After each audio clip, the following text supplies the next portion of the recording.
सास के साथ सोने वाली बहू। रजनी और अमर की शादी को अभी कुछ ही महीने हुए थे। अमर अपनी पत्नी रजनी से बहुत प्यार करता था। शुरू के कुछ दिन तो सब कुछ ठीक ठाक चलता रहा, लेकिन फिर छोटी छोटी बातों पर अमर और रजनी का झगड़ा होने लगा। अरे, तुमने फिर से गीला टॉवेल बेड पर डाल दिया। कितनी बार तुमसे कहा है कि सारा बेड गीला हो जाता है। अरे गुस्सा क्यों कर रही हो? गलती हो गई मुझसे, अगली बार ध्यान रखूंगा। बस हर बार पर बस यही कह के चल देते हो। सारा दिन सफाई तो मुझे करनी पड़ती है ना। देखो रजनी, इस तरह नाराज मत हो। मैंने कहा ना, मैं ध्यान रखूंगा आगे से। और फिर रात के वक्त रजनी अपना बिस्तर उठाकर बेडरूम से बाहर जाने लगती है। अरे क्या हुआ रजनी? सुबह वाली बात पर अभी तक नाराज हो क्या? नहीं, ऐसी कोई बात नहीं है। तो फिर तुम अपना बिस्तर लेकर कहाँ जा रही हो? मैं मम्मी जी के कमरे में सोने जा रही हूँ। मम्मी जी अकेली है ना। अरे कैसी बात करती हो रजनी? शादी के बाद लड़कियां अपने पति के पास अपने बेडरूम में सोती हैं। सास के पास कौन सोता है? मैंने कहा ना, मेरा मन कर रहा है इसलिए मैं मम्मी जी के पास सोने जा रही हूँ। अरे रजनी, मेरी बात तो सुनो यार। मेरा भी तो मन करता है ना तुमसे प्यार करने का, तुम्हारे साथ रहने का। ऑफिस से थका हारा आया हूँ और तुम मम्मी जी के पास सोने जा रही हो। देखो, मुझे आज अपनी सास के पास सोने का मन है और मैं जा रही हूँ। इतना कहकर रजनी अपनी सास के साथ सोने के लिए उनके कमरे में चली जाती है। रजनी बेटा, तुम यहाँ? मम्मी जी, क्या मैं आपके पास सो सकती हूँ? हाँ हाँ बेटा, क्यों नहीं, क्यों नहीं, बिल्कुल सो सकती हो। लेकिन सब ठीक तो है ना? अमर के साथ झगड़ा हुआ है क्या? नहीं नहीं मम्मी जी, मैं रोज़ रोज़ इनके साथ उस कमरे में सोकर बोर हो चुकी हूँ। थोड़ा सा चेंज हो जाएगा इसलिए आपके पास सो जाती हूँ। आपको कोई एतराज़ हो तो बता दीजिए।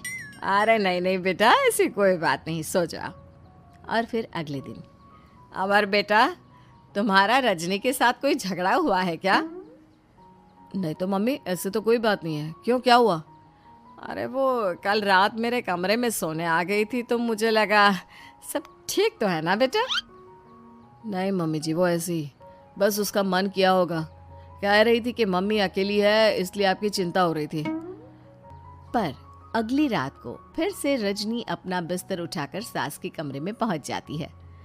रजनी बेटा, आज फिर से मेरे पास सोने आ गई। मम्मी जी, आपको मेरा अपने पास आना अच्छा नहीं लगता?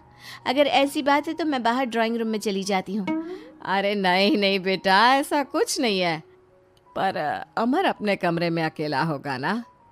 अरे तो वो कौन से 6 महीने के छोटे दूध पीते बच्चे हैं, उनको डर थोड़ी ना लगता है। इतने बड़े हो गए हैं, 1-2 दिन अकेले सो लेंगे तो कुछ बिगड़ नहीं जाएगा। और इस तरह फिर तो ये रोज की बात हो गई। रजनी रोज अपना बिस्तर उठाती, अपनी सास के पास आकर सो जाती।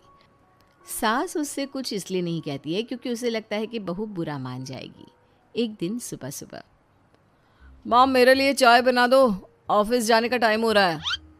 अरे बेटा, तो रजनी से क्यों नहीं कह देते? मुझे उससे बात करने का बिल्कुल भी मन नहीं है।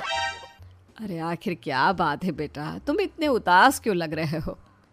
देखो ना माँ, आजकल रजनी का बिहेवियर मुझे कुछ समझ में नहीं आ रहा। रोज रात को आपके पास आकर सो जाती है। अगर उसे मेरी परवाह नहीं तो मुझे भी कोई फर्क नहीं पड़ता। अमर गुस्से में ही घर से ऑफिस चला जाता है। ये देखकर सास बहुत दुखी हो जाती है। और फिर अगले दिन, मम्मी जी, मैं आ गई आपके पास सोने। हाँ बहू, सो जाओ। पर वो क्या है ना, आज मेरा पुरानी फिल्में देखने का बड़ा मन कर रहा था। कोई बात नहीं, सो जाओ, मैं पिक्चर देखती रहूंगी। ठीक है मम्मी जी।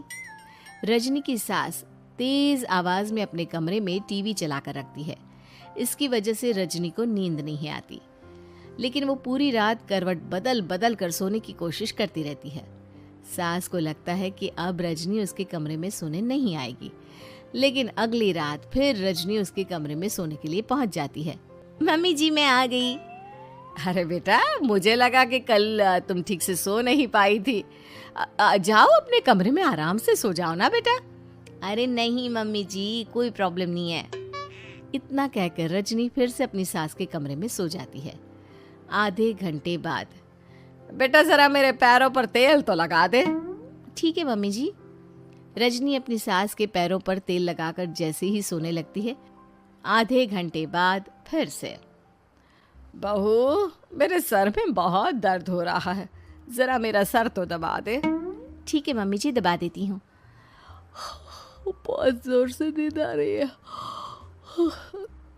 अपनी सास का सर दबाकर रजनी फिर से सोने की कोशिश करती है, पर आधे घंटे बाद फिर से।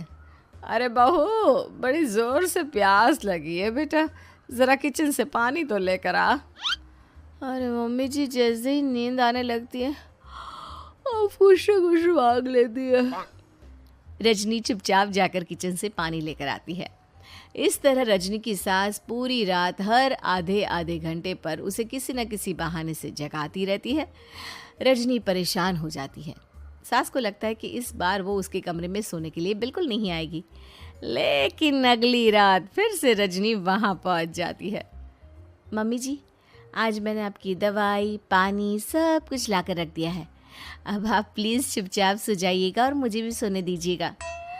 देखिए, 2 रातों से ना मैं सो ही नहीं पाई हूँ। अच्छा ठीक है बेटा, सो जा। थोड़ी देर के बाद रजनी की सास बहुत ज़ोर ज़ोर से खर्राटे लेना शुरू करती है। खर्राटे इतने तेज़ होते हैं कि रजनी के कानों में दर्द होने लगता है। हे भगवान, मम्मी जी को क्या हो गया है? क्या करूँ, कहाँ जाऊँ मैं? परेशान होकर रजनी वापस अपने कमरे में जाती है। रजनी, आज तो बहुत दिनों के बाद अपने बेडरूम में सोने आई हो। आ जाओ। वैसे भी तुम्हारे बिना मेरा मन नहीं लगता। क्या करती, तुम्हारी मम्मी के खर्राटों ने तो मेरी नींद उड़ा कर रखी है। अब मुझे यहीं पर सोना पड़ेगा। अगली सुबह। अरे रजनी बेटा, रात को कहाँ चली गई थी? मैं तुम्हें कितना ढूंढ रही थी, मैं तो डर ही गई थी। मेरी बहू न जाने कहाँ चली गई। कहाँ जाती मम्मी जी, अपने कमरे में गई थी।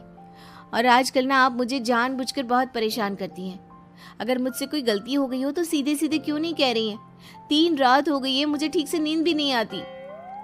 रजनी, ऐसे क्यों बात कर रही हो? मम्मी ने क्या कर दिया? आप अपनी मम्मी से क्यों नहीं पूछते? मैं बहू हूँ तो क्या इसका मतलब ये है कि दिन भर काम करो और रात में भी चैन से ना सो? रजनी बेटा, बड़ी नादान हो। इसीलिए तो जानबूझकर मैं ये सब कर रही थी, ताकि तुम अपने पति के पास जाकर अपने बेडरूम में सो जाओ। शादी को सिर्फ 6 महीने हुए हैं और तुमने मेरे कमरे में आकर सोना शुरू कर दिया। यह तुम्हारी शादीशुदा जिंदगी के लिए अच्छी बात थोड़ी ना है बेटा। मम्मी, तो क्या आपने जानबूझकर ये सब किया था रजनी को समझाने के लिए? अरे तो और क्या करती? दुनिया की पहली बहू है ये, जो पति को छोड़कर सास के साथ सोने चली थी। इसीलिए मुझे इसके लिए थोड़ा बुरा बनना पड़ा।